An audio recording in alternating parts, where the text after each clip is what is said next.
کیا ہم واقعی ہی اللہ کو سمجھ سکتے ہیں؟ اگر میں آپ سے یہ پوچھوں کہ قیامت کے دن کیا ہوگا تو اکثر لوگ فوراً سے جواب دیں گے کہ میدان حشر ہوگا، لوگ جمع ہوں گے، اعمال نامہ کھلے گا، اللہ بندوں سے بات کرے گا، میزان قائم ہوگا، اور پھر جنت و جہنم کے فیصلے ہوں گے، پل صراط ہوگا، وغیرہ وغیرہ وغیرہ، لوگ قبروں سے نکل کے آئیں گے، ایک آواز کا ہونا ہوگا۔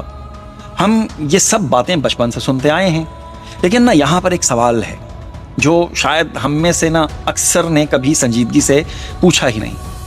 یہ سب ہوگا لیکن کیسے ہوگا؟ جب ہم کہتے ہیں نا کہ اللہ دیکھتا ہے تو کیا اس کا مطلب یہ ہوتا ہے کہ اس کی کوئی آنکھیں ہیں؟ جب ہم کہتے ہیں کہ اللہ سنتا ہے تو کیا اس کا یہ مطلب ہوتا ہے کہ اس کے کوئی کان ہیں؟ جب ہم یہ کہتے ہیں کہ اللہ بات کرتا ہے تو کیا اس کا یہ مطلب ہے کہ اس کے پاس بھی کوئی زبان ہے اور آواز ہے جیسے انسان کے پاس ہوتی ہے؟ اور جب ہم سنتے ہیں کہ قیامت کے دن اللہ تعالیٰ بندوں سے گفتگو کرے گا کچھ اس قسم کا، تو کیا وہ مکالمہ بھی ہماری یہ عدالتوں کی طرح ہوگا؟ ایک سوال، ایک جواب، ایک آواز۔ ذرا سوچئے، اگر ہم اللہ کے دیکھنے کو آنکھوں سے، سننے کو کانوں سے اور بات کرنے کو آواز سے جوڑ رہے ہیں تو پھر کیا ہم اللہ کو انسان جیسا نہیں بنا رہے؟ یہی وہ جگہ ہے جہاں پر عقل چونک جاتی ہے۔ قرآن نا خود بہت ہی گہرا جملہ کہتا ہے جو پوری سوچ کو ہلا کے رکھ دیتا ہے، اس جیسی کوئی چیز نہیں ہے نا۔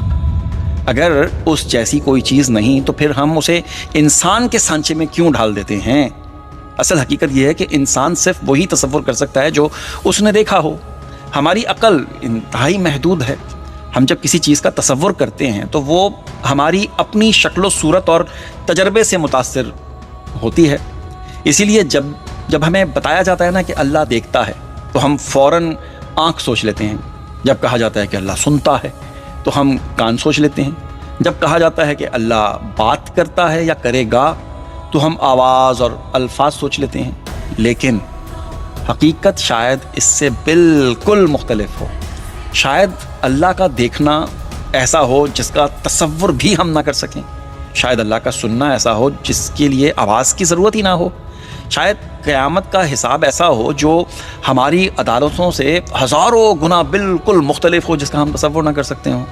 کیونکہ ایک حقیقت ہمیں کبھی نہیں بھولنی چاہیے ہے نا، خالق کو مخلوق کی مثل سے نہیں سمجھا جا سکتا ہے۔ جس نے کائنات بنائی ہے، جس نے وقت پیدا کیا ہے بھائی، جس نے روشنی، مادہ اور زندگی پیدا کی ہے، اس کو ہم اپنی چھوٹی سی انسانی عقل کے پیمانے سے کیسے ناپ سکتے ہیں؟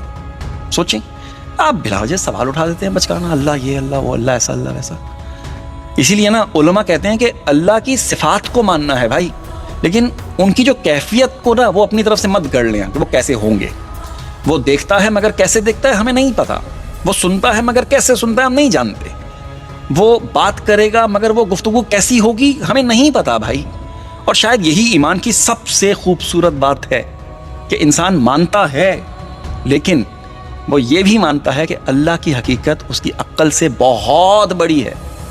اور حقیقت شاید یہ ہے کہ قیامت کا دن جب آئے گا نا تو انسان کا سب سے بڑا حیران کن لمحہ یہی ہوگا، وہ ہماری سوچ سے کہیں زیادہ عظیم ہے، بہت زیادہ عظیم۔ سبحان اللہ و بحمدہ، سبحان اللہ العظیم۔